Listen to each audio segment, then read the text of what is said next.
ദൈവനാമത്തിന് നന്ദിയോടെ സ്തോത്രം ചെയ്യുന്നു. ആരാധനയുള്ള ബന്ധത്തിൽ ഇന്ന് രാവിലെ സമയത്ത് സങ്കീർത്തനത്തിൽ നിന്ന് ഒരു വേദഭാഗം വായിക്കുവാൻ ആഗ്രഹിക്കുന്നു. സങ്കീർത്തനം 32 അധ്യായത്തിൻ്റെ 1-2 വാക്യങ്ങൾ. സങ്കീർത്തനം 32 അതിൻ്റെ 1-2 വാക്യങ്ങൾ. ലംഘനം ക്ഷമിച്ചും പാപം മറിച്ചും കിട്ടിയവൻ ഭാഗ്യവാൻ. യഹോവ അകൃത്യം കണക്കിടാതെയും ആത്മാവിൽ കപടം ഇല്ലാതെയും ഇരിക്കുന്ന മനുഷ്യൻ ഭാഗ്യവാൻ. ഇതിൻ്റെ കർത്താവ് ദാവീദ് ആണെന്ന് ശീർഷകത്തിൽ നിന്ന് മനസ്സിലാക്കുവാൻ കഴിയും. മാത്രമല്ല, റോമർക്കെഴുതിയ ലേഖനം 4 അധ്യായത്തിൻ്റെ 6 മുതൽ 8 വരെയുള്ള വേദഭാഗം വായിക്കുമ്പോൾ നമുക്കത് മനസ്സിലാക്കുവാൻ കഴിയുന്നുണ്ട്. ഈ സങ്കീർത്തനം ദാവീദ് എഴുതിയതാണ്.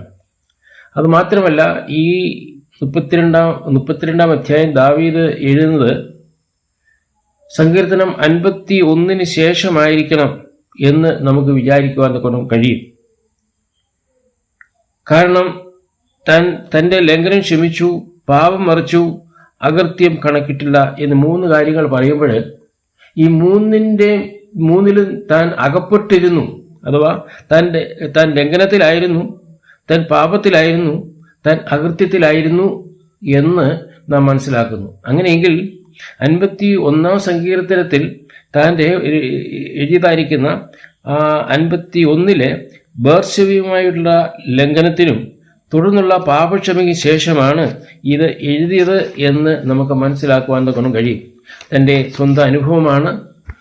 ഇന്ന് താൻ ഭാഗ്യവാൻ എന്ന് പറയുമ്പോൾ മുമ്പ് താൻ ഭാഗ്യവാനല്ലായിരുന്നു. വളരെ നിരാശാജനകമായിരിക്കുന്ന ഒരു ജീവിതം കഴിച്ച ഒരു വ്യക്തിയായിരുന്നു ദാവീദ്. അത് 51 സങ്കീർത്തനത്തിൽ നമുക്ക് കാണുവാൻ കഴിയുന്നുണ്ട്. യഹൂദന്റെ മഹാപാപ പരിഹാര ദിവസം ജാതീയമായി അവരുടെ പാപങ്ങൾ ഏറ്റുപറയുമ്പോൾ ഈ സങ്കീർത്തനം പാടുമെന്ന് വിചാരിക്കുന്നവർ ഉണ്ട്. നമുക്ക് 32 ഒന്ന് വരാം. വാക്യം 1 അധ്യായം ഒരാവർത്തി കൂടി ഞാൻ വായിക്കുവാൻ ആഗ്രഹിക്കുകയാണ്. ലംഘനം ക്ഷമിച്ചും പാപം മറിച്ചും കിട്ടിയവൻ ഭാഗ്യവാൻ. യഹോവ അകൃത്യം കണക്കിടാതെയും ആത്മാവിൽ കപടം ഇല്ലാതെയും ഇരിക്കുന്ന മനുഷ്യൻ ഭാഗ്യവാൻ. ദാവീദ് തൻ്റെ പൂർവകാല പാപത്തെ ഓർക്കുന്നു. മാത്രമല്ല, തനിക്ക് ലഭിച്ചതായിരിക്കുന്ന പാപക്ഷമയെ താൻ ഓർക്കുന്നു. എന്നിട്ട് താൻ പാടുകയാണ്, ഞാൻ ഭാഗ്യവാനാണ്. ഇന്ന് ഞാൻ ഭാഗ്യവാൻ ആണ് എന്ന് താൻ പാടുമ്പോൾ തൻ്റെ പൂർവകാല അവസ്ഥ, താൻ പാപത്തിൽ വീണതായിരിക്കുന്ന അവസ്ഥ, മാത്രമല്ല 51 സങ്കീർത്തനത്തിൽ ഞാൻ നിന്നോട് പാപം ചെയ്തിരിക്കുന്നു എന്ന് പറഞ്ഞുകൊണ്ട് ഒരു പശ്ചാത്താപത്തോടു കൂടി ദൈവസന്നിധിയിലേക്ക് കടന്നു വരികയും അങ്ങനെ ആ പാപക്ഷമ ലഭിച്ച ദാവീദ് ഇന്നൊരു ഭാഗ്യപദവിയിലായിരിക്കുന്നു എന്നുള്ളതും നമുക്ക് കാണുവാൻ കഴിയുന്നുണ്ട്. മാത്രമല്ല, തന്നെ പാപം ചെയ്ത് മുൻപോട്ട് പോകുന്നവരോടും തനിക്ക് പറവാൻ തോന്നുള്ളത്, എന്നെപ്പോലെ നിനക്കും പാപക്ഷമ ലഭിക്കും. പ്രിയരെ, നാം ഇന്ന് ദൈവത്തെ ആരാധിപ്പാനായിട്ട് കൂടി വന്നിരിക്കുന്ന നമ്മുടെയും ജീവിതത്തിൽ ഒരു സമയം ഉണ്ടായിരുന്നു, നാമും പാപത്തിൽ ജീവിച്ചവരായിരുന്നു, ലംഘനത്തിലായിരുന്നു, അകൃത്യത്തിൽ നാം ജീവിച്ചവരായിരുന്നു.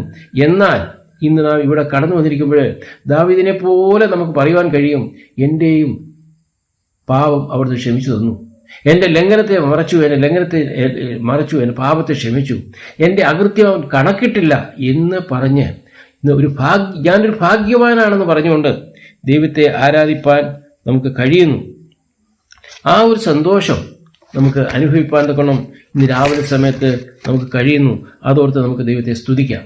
ഇവിടെ 3 കാര്യങ്ങളാണ് തൻ്റെ മുൻപിൽ ഉണ്ടായിരുന്നത്: ലംഘനം, പാപം, അകൃത്യം. ഒന്നാമത് താൻ പറയുന്നത്, ഞാൻ ലംഘനത്തിലായിരുന്നു. 1 വാക്യത്തിൽ, ഇന്ന് എൻ്റെ ലംഘനം ക്ഷമിച്ചു കിട്ടിയിരിക്കുന്നു, എൻ്റെ പാപം മറിച്ചു കിട്ടിയിരിക്കുന്നു, ഞാൻ ഇന്ന് ഭാഗ്യവാനാണ്.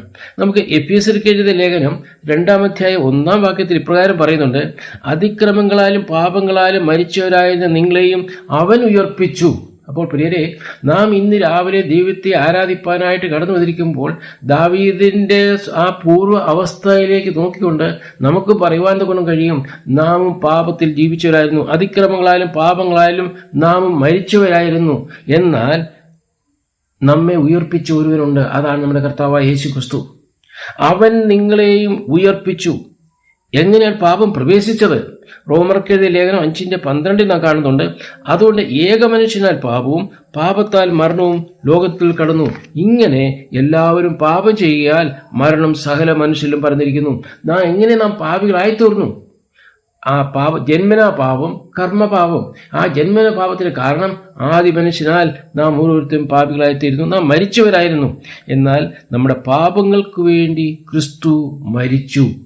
റോമർക്കെഴുതിയ ലേഖനം 5-ാം അധ്യായത്തിന്റെ 8-ാം വാക്യത്തിൽ പറയുന്നത്,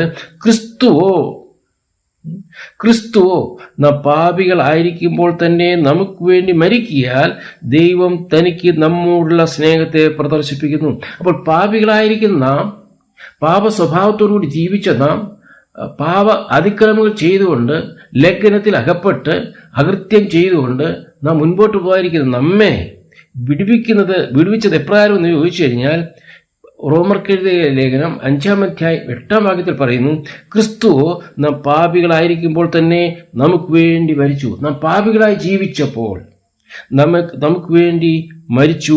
അങ്ങനെ ദൈവത്തിന് നമ്മോടുള്ള സ്നേഹത്തെ ആ കാൽവരി ക്രൂശിൽ നമുക്ക് ദർശിപ്പാൻ കൊണ്ട് കഴിയും. ഇന്ന് ഈ രാവിലെ സമയത്ത് ദൈവത്തെ ആരാധിപ്പാനായിട്ട് കടന്നു വന്നിരിക്കുമ്പോൾ നമ്മുടെ പിന്നിലേക്ക് നാം നോക്കാം. നാം ആരായിരുന്നു? നാം പാപികളായിരുന്നു. നമുക്ക് മുൻപോട്ട് നിന്ന് നോക്കാം.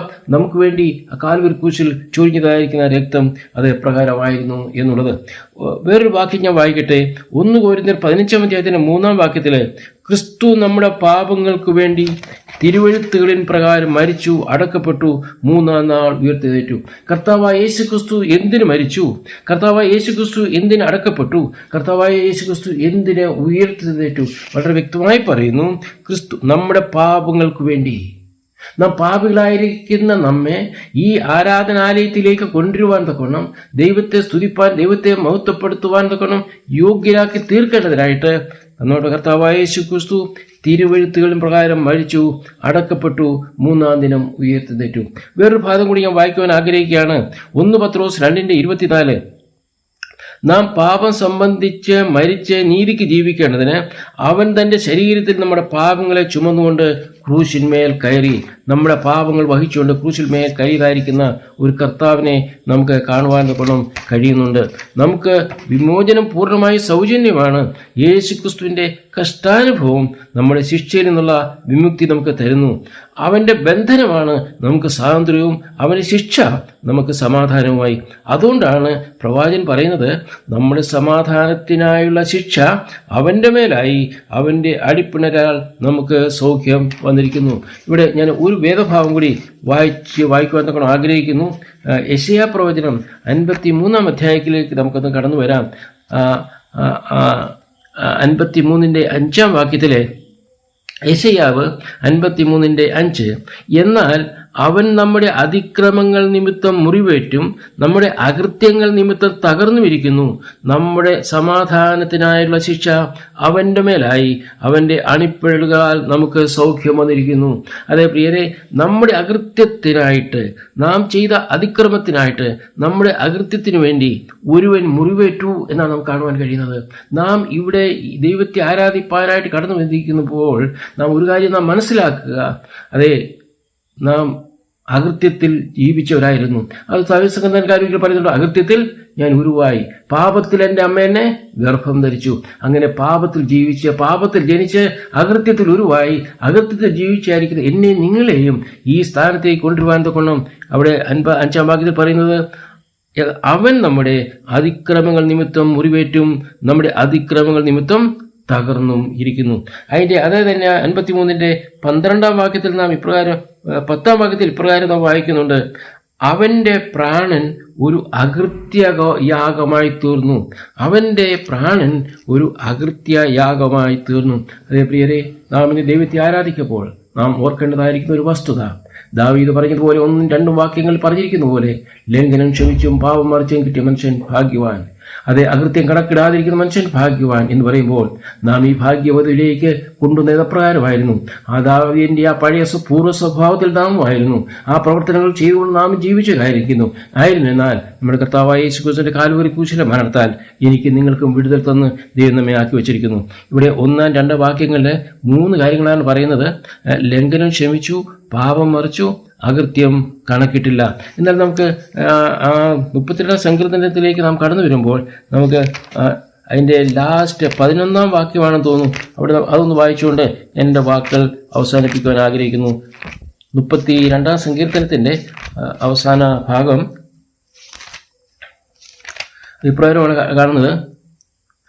നീതിമാന്മാരെ യഹോവയിൽ സന്തോഷിപ്പീൻ, ഹൃദയപരമാർത്ഥികൾ എല്ലാവരുമായുള്ളവരെ ഘോഷിച്ച് ഉല്ലസിപ്പീൻ. അതെ പ്രിയരെ, ഇന്ന് നമ്മെ രക്ഷിച്ച ആ അകൃത്യത്തിൽ നിന്നും, പാപത്തിൽ നിന്നും, ലംഘനത്തിൽ നിന്നും നമുക്ക് വിടുതൽ തന്ന് ദൈവ മകനെ മകളാക്കി തീർത്തതായിരിക്കണം. നമുക്ക് എന്താണ് ചെയ്യുവാൻ തക്കനുള്ളത്?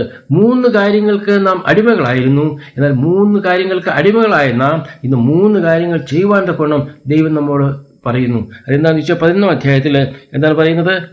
യഹോവയിൽ സന്തോഷിപ്പീൻ. 11 വാക്യത്തിൽ നീതിമാന്മാരെ യഹോവയിൽ സന്തോഷിപ്പീൻ, നീതിമാന്മാരെ യഹോവയിൽ ആനന്ദിപ്പീൻ, നീതിമാന്മാരെ എല്ലാവരുമായുള്ളവരെ ഘോഷിച്ച് ഉല്ലസിപ്പീൻ. സന്തോഷിപ്പീൻ, ആനന്ദിപ്പീൻ, ഉല്ലസിപ്പീൻ. ഈ 3 കാര്യങ്ങൾ നാം ചെയ്യുവാൻ കടപ്പെട്ടവരാണ്. ദാവീദ് സങ്കീർത്തനക്കാരൻ തൻ്റെ ജീവിതത്തിലുള്ള ബന്ധത്തിൽ തന്നെ പൂർവ്വകാലത്തെ ഓർത്തു. തൻ്റെ ജീവിതത്തിൽ വന്നതായിരിക്കുന്ന ആ വലിയ മാറ്റത്തെ ദൈവം ക്ഷമ ചെയ്തത് താൻ ഓർത്തു. അത് മാത്രമല്ല, തന്നെ വലിയൊരു ഭാഗ്യപദ്ധതിയിലേക്ക് കൂട്ടിക്കൊണ്ടുവന്നു, അതും താൻ ഓർത്തു. അതിനുശേഷം 11 വാക്യത്തെ ആ അധ്യായത്തിൻ്റെ അവസാന ഭാഗത്തേക്ക് വരുമ്പോൾ പറയുകയാണ്, നമുക്ക് എന്ത് ചെയ്യണം? നമുക്ക് സന്തോഷിക്കണം, നമുക്ക് ആനന്ദിക്കണം, ഹൃദയപരമാർത്ഥികളായ എല്ലാവരുമായുള്ളവരെ ഘോഷിച്ച് ഉല്ലസിപ്പീൻ. ഈ രാവിലെ സമയത്ത് നമുക്ക് ദൈവത്തെ ഈ വചനത്തിന് മുൻപാകിരുന്നുണ്ട് നമുക്ക് ദൈവത്തെ ആരാധിക്കാം, ദൈവത്തെ മഹത്വപ്പെടുത്താം. ഈ വചനത്തിൽ കൂടി ദൈവം നമ്മെ സഹായിക്കട്ടെ. ദൈവനാമം മഹത്വപ്പെടുമാറാകട്ടെ. ആമേൻ.